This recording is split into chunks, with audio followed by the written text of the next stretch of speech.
Schönen guten Morgen, Pforzheim, herzlich willkommen, Pforzheimerinnen und Pforzheimer. Für welche Seite singst du denn? Ich singe für Jesus. Für welche Seite hüpfst du denn? Ich schimpfe für Jesus. Ich schimpfe für Jesus.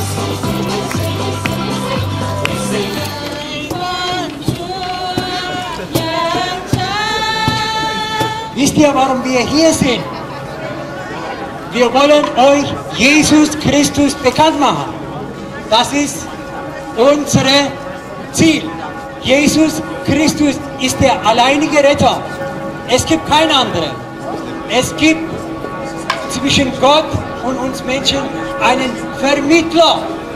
Ohne diesen Vermittler kann niemand Gott erleben.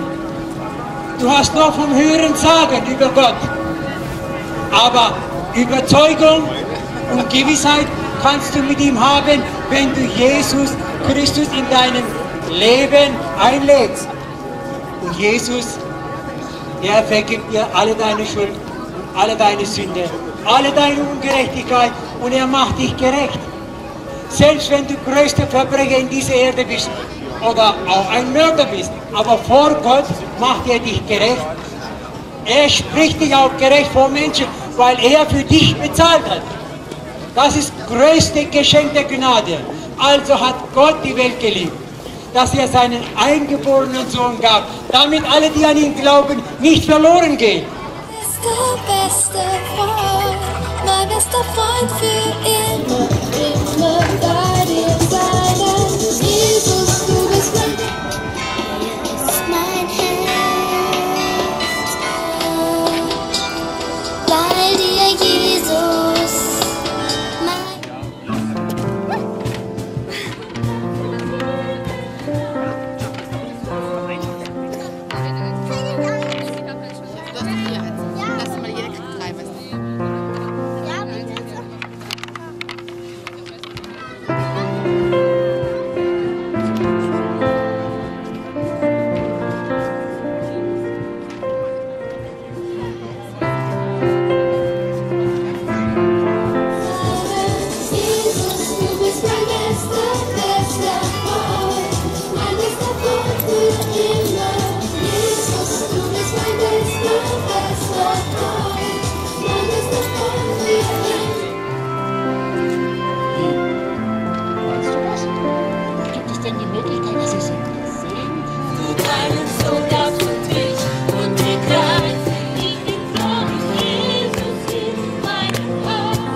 This